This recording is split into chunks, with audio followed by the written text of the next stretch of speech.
These sounds I have become accustomed to. They didn't used to belong here. A long time ago, a time with memories, either lost or false. These sounds were foreign. They didn't make sense to me. They only came in the middle of the day. Everyone would be home, the lights on, the radio blaring, my brother and sister yelling at each other. But there was one sound that didn't blend together with the rest. It stood out, but only to me. It was nothing too startling, just a low humming noise.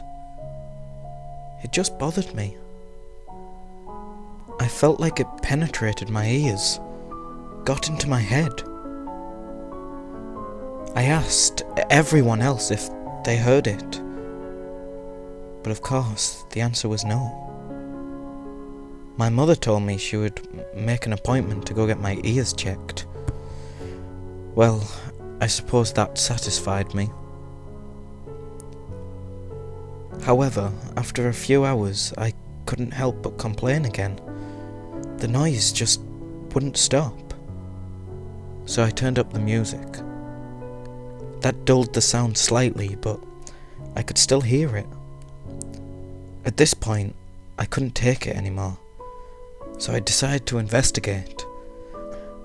I walked around the house, expecting the humming to get louder in one particular room.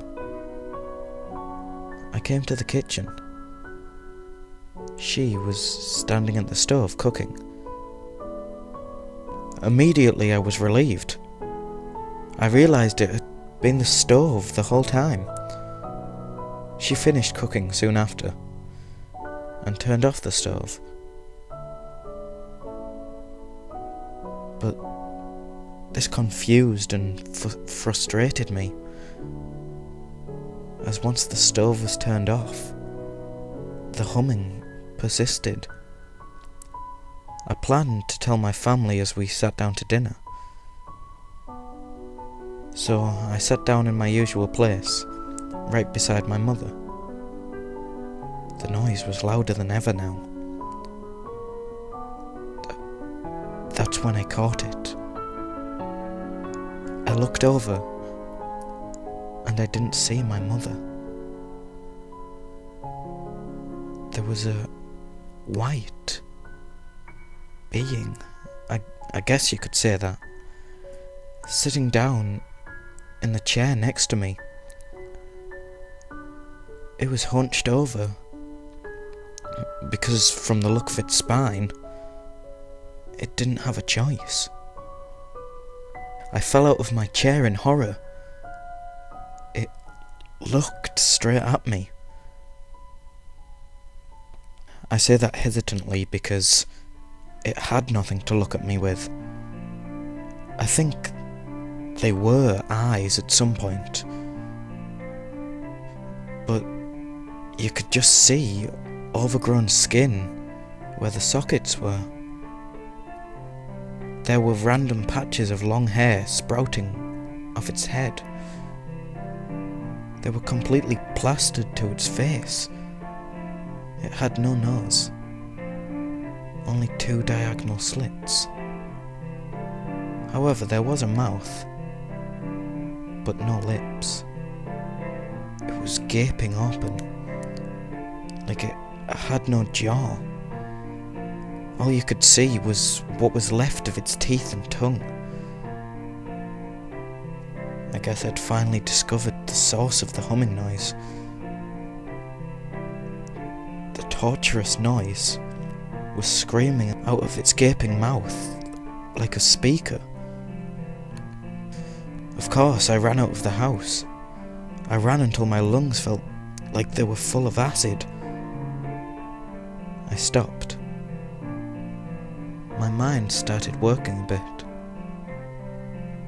I had just left my brother and sister behind. Ignoring the burning sensation in my chest, I ran back as quickly as my feet would move.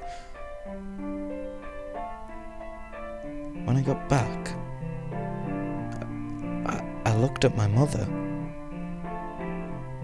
She looked normal now, but I could still hear that humming.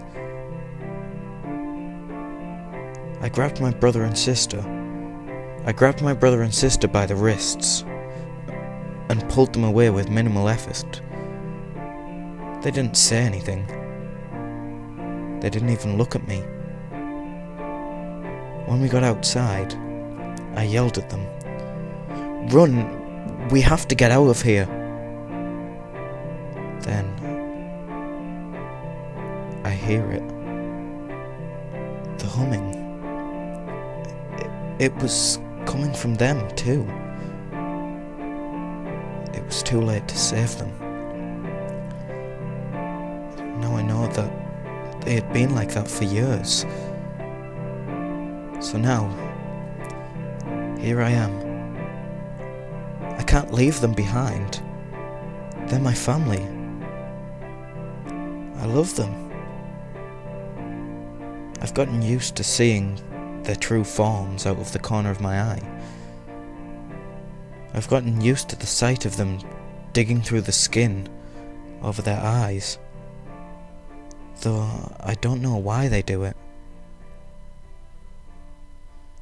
There's never anything there when they finally get it off. I even got used to the humming. Now, I remember hearing my brother complain about the same thing when he was younger. I wish he'd paid more attention. Now, I'm getting paler. My hair is falling out. I can't see anymore. And I can feel my eyes decaying. I hear the humming coming from my own throat now. It's faint, but it's definitely there. I used to wonder what I was becoming. I gave up a while ago though. Now I'm sitting with a dull blade that I found in the kitchen. I keep slicing, but there's nothing coming out of my wrists. I don't feel anything. I pray to every god I can think of to make me mortal again, so I can end it before I become like them. They haven't answered yet, so I'll just keep praying.